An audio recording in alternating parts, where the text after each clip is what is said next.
The name actually of Aeolus comes from one of these stories here. Good storyteller can connect one story to another story to another story that brings you back to the beginning.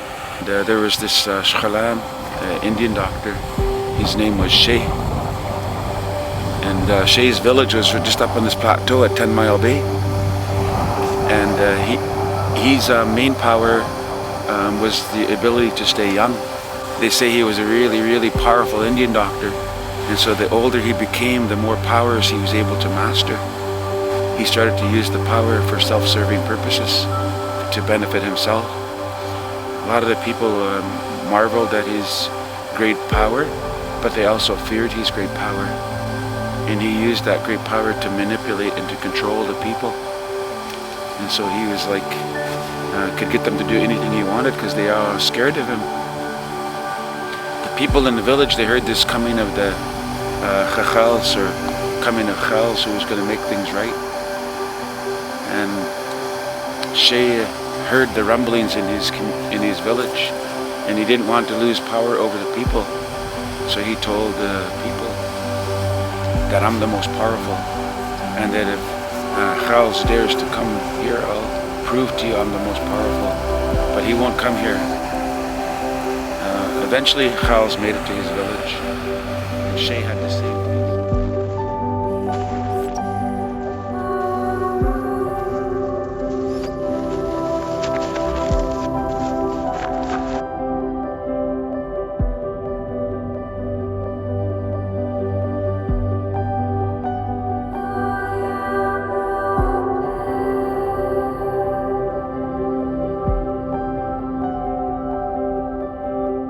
See how the rugged mountain terrain is here? They say lots of people associate us with Saskats. But you have this rugged terrain that goes down through the whole cascade of mountains. So my grandfather said the Saskats, they come up on the coast, and then they come up the river. The easiest way to get to the long rolling mountains, because all these mountains are like this, but once you get to the head of the Harrison Lake, all of a sudden you get to some of those rolling mountains, and they have Saskats, stories of the Sasquatch that go all the way to the north and go all the way to the east. Our people traveled all of that area, and that was also the Sasquatch Trail. There's certain mountains and there's certain places that our men don't hunt. And so some of that side, on the other side, is one of those spots that they don't hunt out of respect for the Sasquatch.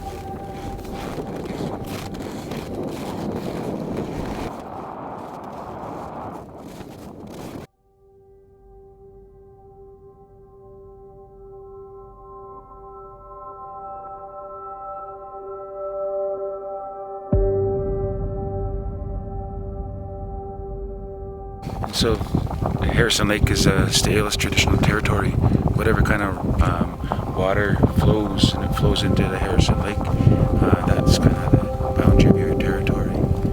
So one of the peaks that are up here, then that's where the water will start to flow and come down, flow into the Harrison, and it becomes the resource of the Harrison territory of the Aeolus. Gives you a great idea of like the terrain of the land and the territory that we have. Imagine our elders had trapping lines all the way through here. My grandfather had trapping lines all through here. So they'd have to snowshoe. They'd be gone for 2 months at a time. They'd go up around the lake, and then they'd go right to the head of the lake, and they'd come back down to the stave too. Same way my grandfather would meet some of them up there.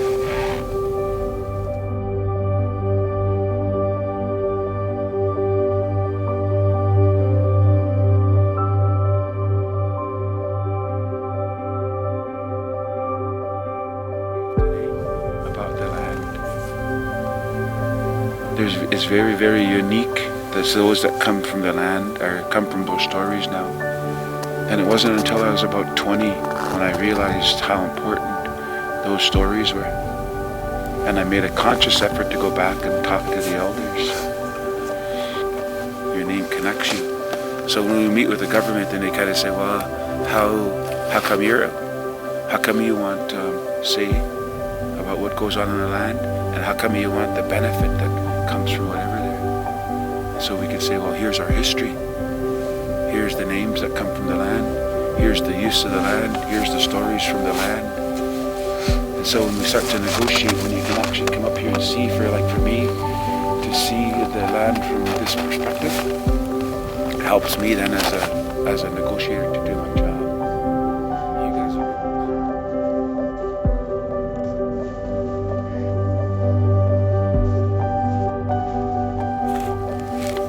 Before the world was here, the sun and the moon fell in love, and they sent their emotions and their feelings towards each other. Where those feelings met was where the world was created. At the beginning, they say the world was covered with water, and it was only through time and evolution that some took different shape and different form. How some evolved to becoming the winged, how some evolved to becoming the four-legged fur-bearing, how some evolved to becoming the plant people and the root people, how some became the ones that swim in the river and the ocean, and some became human. Early in time, us as the human, we were the weakest and we needed the most help for survival. And all our relations, all living things took pity on us, and they gave themselves to us for food, shelter, clothing, utensils, and for medicine.